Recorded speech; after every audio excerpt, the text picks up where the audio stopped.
نحمده ونصلي على رسوله الكريم أما بعد فأعوذ بالله من الشيطان الرجيم بسم الله الرحمن الرحيم لقد كان لكم في رسول الله أسوة حسنة صدق الله العظيم۔ ہم سب کو چاہیے کہ ہم سب آپ صلی اللہ علیہ وسلم کی زندگی کو اپنے لیے اسوہ حسنہ بنائیں۔ آج مسئلہ یہ ہے کہ ہر علاقے میں، ہر ملک میں، ہر قریے میں، ہر دیش میں لوگوں نے اپنے لیے الگ الگ علماء کو اور قائدین کو اپنے لیے اسوہ حسنہ بنا لیا ہے۔ یہ ہمارے حضرت یہ کہتے ہیں، ہمارے پیر صاحب یہ کہتے ہیں، اور ہمارے قائد یہ کہتے ہیں۔ بھئی بات یہ ہے کہ اسی وجہ سے اختلافات، جھگڑے، لڑائیاں، فسادات عام ہو چکے ہیں۔ ہم سب کو چاہیے کہ ہم سب اپنا قائد، اپنا پیر و مرشد اور اپنا عظیم رہنما صرف اور صرف محمد عربی صلی اللہ علیہ وسلم کو بنائیں، تو سارے مسائل حل ہو جائیں گے۔ آپ صلی اللہ علیہ وسلم نے زندگی کا ایک بڑا حصہ جہاد کے میدانوں میں گزارا۔ آج جب جہاد کی بات آتی ہے تو کہتے ہیں جی ہمارے حضرت جی یوں فرماتے ہیں، ہمارے قائد یوں کہتے ہیں، ہمارے پیر صاحب یوں فرماتے ہیں، ابھی وقت نہیں آیا۔ تو یہ مسئلہ اس لیے بگڑ رہا ہے کہ ہمارے لیے حکم تو یہ ہے کہ تمہارے لیے محمد عربی صلی اللہ علیہ وسلم کی زندگی بہترین نمونہ ہے۔ لقد كان لكم في رسول الله أسوة حسنة۔ ہم بگڑتے کیوں ہیں؟ بگاڑ کیوں آتا ہے کہ ہم اپنے اپنے قائد، اپنے اپنے پیر صاحب کو قائد بنا لیا، اپنے مولوی، اپنے مرشد کو قائد بنا لیا، اور قرآن و سنت کو چھوڑ دیتے ہیں۔ آپ صلی اللہ علیہ وسلم کی زندگی کہاں ملے گی؟ آپ صلی اللہ علیہ وسلم کی زندگی قرآن و سنت میں ملے گی۔ آپ کے اخلاق وہی تھے جو قرآن کہتا ہے، تو اسی قرآن و سنت کو اپنا لو، آپ صلی اللہ علیہ وسلم کی زندگی یہاں مل جاتی ہے۔ ہم سب کو چاہیے کہ ہم سب آپ صلی اللہ علیہ وسلم کی تعلیمات کو اپنائیں، اور آپ صلی اللہ علیہ وسلم کی تعلیمات میں ایک عظیم تعلیم یہ ہے کہ آپ صلی اللہ علیہ وسلم جو آپ کو دکھ دیتے، تکلیفیں دیتے، پریشان کرتے، ان کو معاف کرتے، ان کو صلح کی دعوت دیا کرتے تھے۔ تو میں بھی کئی دن پہلے بھی بار بار مولانا عامر صدیق کے پاس کئی ساتھی بھیجے اور ان کو صلح کی دعوت دی۔ ان کے والد صاحب سے بھی میں نے عرض کی، اور کئی علماء بھیجے، صلح کی دعوت دی۔ اور اللہ کو حاضر ناظر جان کر یہ کہتا ہوں، اور قسم کھا کر حلفیہ کہتا ہوں کہ اس چیز میں، اس میں صلح میں کوئی مجھے خوف اور ڈر نہیں ہے۔ جب انسان جہاد کا رستہ اختیار کر لیتا ہے تو خوف اور ڈر نکل جاتا ہے دلوں سے۔ جب انسان کی تمنا یہ ہوتی ہے کہ مجھے شہادت ملے، تو پھر خوف اور ڈر سب چیزیں دل سے نکل جاتی ہیں۔ ہم تو انتظار کرتے ہیں اس دن کا جس دن ہمیں شہادت ملے گی، اور ہم شہید ہو کر اپنے رب کے حضور پیش ہوں گے، بجائے اس کے کہ ویسے مر جائیں، ہارٹ اٹیک سے مر جائیں، اللہ ہمیں شہادت دے دے۔ تو اس میں خوف اور ڈر نہیں ہے۔ ہاں، ہمیں حضور صلی اللہ علیہ وسلم کی تعلیمات یہ بتاتی ہیں کہ آپ صلح کی دعوت دیتے، والصلح خیر، قرآن کہتا ہے صلح ہی بہتر ہے۔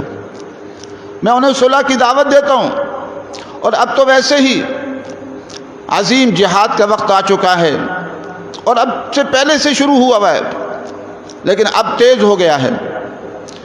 جو ہند کے لیے آپ صلی اللہ علیہ وسلم کی طرف سے بشارتیں ہیں کہ وہاں ایک جہاد اور غزوہ ہوگا، تو وہ کافی عرصہ پہلے سے شروع ہے، لیکن اب تیز ہو چکا ہے۔ تو اب ہم سب کو ایک دوسرے کو معاف کرنا چاہیے، تو میں انہیں معاف کرتا ہوں اور صلح کی دعوت دیتا ہوں۔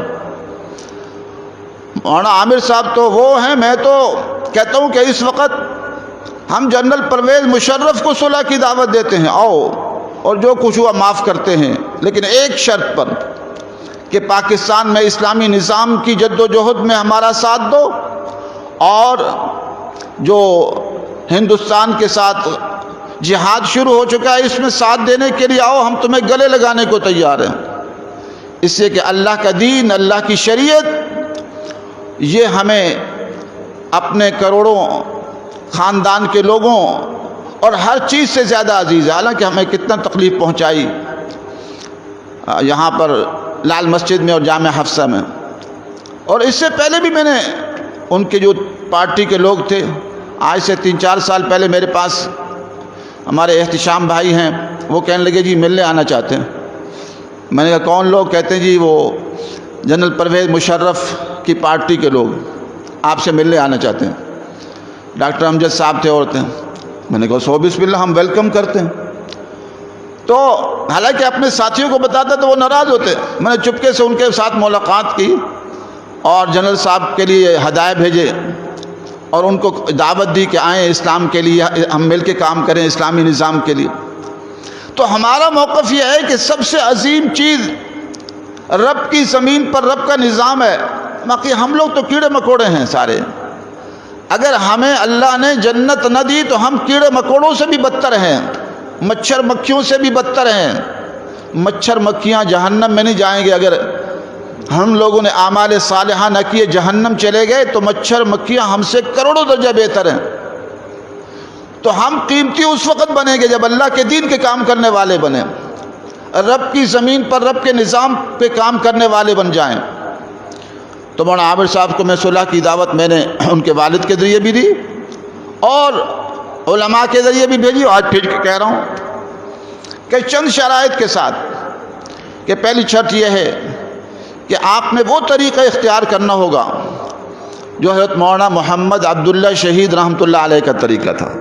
حق و صداقت کی آواز بلند کرتے تھے اور پھر اس کی پیدائش میں جیلوں میں جاتے تھے، اور سادہ زندگی، تواضع والی زندگی اور انکساری والی زندگی اور ہر ایک کے ساتھ اخلاق و پیار والی زندگی اور مدارس مساجد کی تعمیر و ترقی والی زندگی۔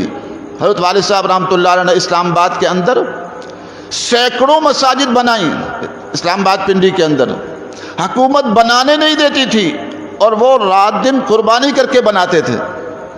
یہ جامعہ فریدیہ کے اندر ابا جی رحمۃ اللہ علیہ کی عظیم خدمات ہیں، یہ بھی نہیں بنانے دیتے تھے، یہ بن رہا تھا، چھت تک پہنچ کر بلڈوز کر دیا گیا تھا جامعہ فریدیہ۔ تو حضرت والد صاحب رحمۃ اللہ علیہ کی کاوشیں ہوئیں اور کئی مساجد ایک رات میں بنائیں۔ تو مولانا عامر صاحب سے بھی میں گزارش کروں گا کہ آپ بھی آئیں اور مساجد مدارس کی تعمیر و ترقی میں حصہ لیں، سادہ زندگی بسر کریں۔ دوسری شرط یہ ہے کہ جو آپ ایران گئے تھے اور وہاں خمینی کے مزار پر گئے تھے، غلط تھا اور چھپ کر گئے تھے، اس پر پوری قوم کے سامنے توبہ تائب ہوں۔ تیسرا یہ ہے کہ آپ نے ابھی تک تعلیم آپ کی مکمل نہیں ہے تو آپ اپنی تعلیم مکمل کریں، آپ کے لیے فائدہ ہے۔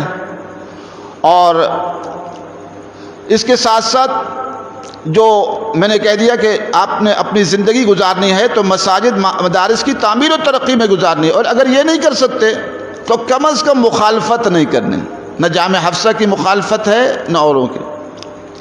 اور جب تک آپ تعلیم مکمل نہیں ہوتی تو اس وقت تک کے لیے ایک نماز اور ایک جمعہ پڑھائیں گے انشاءاللہ اگر آپ آ جاتے تو۔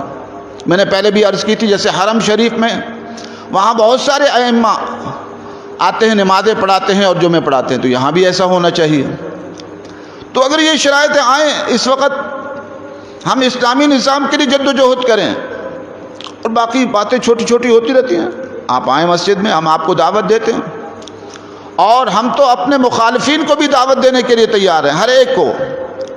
تو اس وقت ضرورت اس بات کی ہے کہ ہم سب ایک دوسرے کو معاف کرنے والے بنیں، ایک دوسرے کو۔ ویسے معاف تو میں نے انہیں پہلے ہی کر دیا، لیکن معاف کرنے کے بعد بھی جو وہاں آنے کے لیے ایک شرائط ہیں، وہ چھوٹی شرائط ہیں، کچھ بھی نہیں ہے، کہ وہ آئیں، ایک سادہ، ایک عاجزی اور ایک تواضع اور انکساری والی زندگی گزاریں، اپنی تعلیم مکمل کریں، جو حضرت مولانا محمد عبداللہ شہید رحمۃ اللہ علیہ والی زندگی تھی وہ گزاریں۔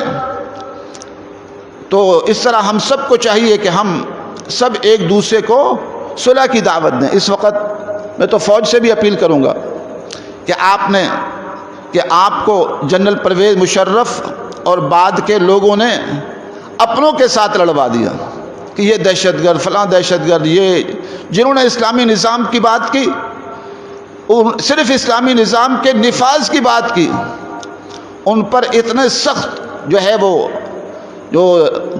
حملے کیے گئے لال مسجد سے لے کر پورے خیبر پختونخوا میں صرف اسلامی نظام کی بات کرنے پر، داڑھی پگڑی پر آپ لوگوں نے اتنا کچھ کیا۔ اب آپ لوگوں کا بھی امتحان آ رہا ہے، اگر نہیں کریں گے تو قوم کے دلوں سے گر جائیں گے، قوم کے دلوں سے گر جائیں گے۔ اب قوم چاہتی ہے کہ آپ واضح طور پر جو جہاد شروع ہوا ہے کشمیر میں، اس کے لیے واضح موقف بھی اختیار کریں اور آپ کی وہاں قربانیاں نظر آنی چاہیے۔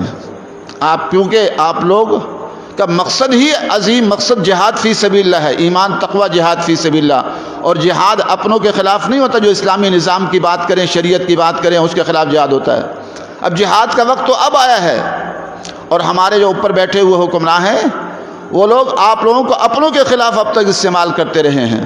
تو جیسے ہم نے صلح کی دعوت دی ہے، جیسے میں نے جنرل پرویز مشرف کو معاف کیا ہے پہلے بھی اور ابھی بھی دوبارہ معاف کرتا ہوں، اس کو گڑ لگانے کو تیار ہوں اس ملک کے بقا کی خاطر، اور یاد رکھو یہ ملک باقی رہے گا تو اسلامی نظام پر باقی رہے گا، ورنہ آدھا ملک پہلے جا چکا ہے اور بقیہ کی تیاریاں ہو رہی ہیں دنیا میں، امریکہ سمیت دنیا کے لوگ بڑے بڑے ملک مخالف ہو رہے ہیں، اور وہاں ایسی فضا بنائی جائے گی خانہ جنگی کی پورے ملک میں کہ یہ باقی ملک کے بھی اللہ نہ کرے ٹکڑے کیے جائیں گے۔ اس لیے یہ ملک بچ سکتا ہے تو اللہ کے دین، اللہ کی شریعت سے بچ سکتا ہے، اللہ کی شریعت سے بچ سکتا ہے۔ اور کشمیریوں سے بھی میں عرض کروں گا کہ وہ اصل کوشش یہ کریں کہ ہم نے اپنے ملک میں اسلامی نظام نافذ کرنا ہے، آزادی اصل نہیں ہے، اصل یہ کہ ہم اپنے ملک میں اسلامی نظام نافذ کریں گے۔ اسلامی نظام کے لیے جیسے افغانستان والے کوشش کر رہے ہیں، آپ لوگ بھی اپنی فکر اور سوچ اسلامی نظام کی بنائیں، تو تبھی مسائل آپ کے جلد حل ہوں گے، اور اللہ تعالیٰ کی رحمتیں اور برکتیں آپ کی طرف متوجہ ہوں گی، نصرت متوجہ ہوگی۔ تو اس لیے ہم سب کو اس وقت پاکستان کے اندر بھی اسلامی نظام کی کوششوں کو تیز کرنا چاہیے، اور پوری دنیا کے اندر اسلامی نظام کی کوششوں کو تیز کرنا چاہیے۔ اللہ تعالی ہم سب کا حامی و ناصر ہو۔ وآخر دعوانا الحمدللہ رب العالمین۔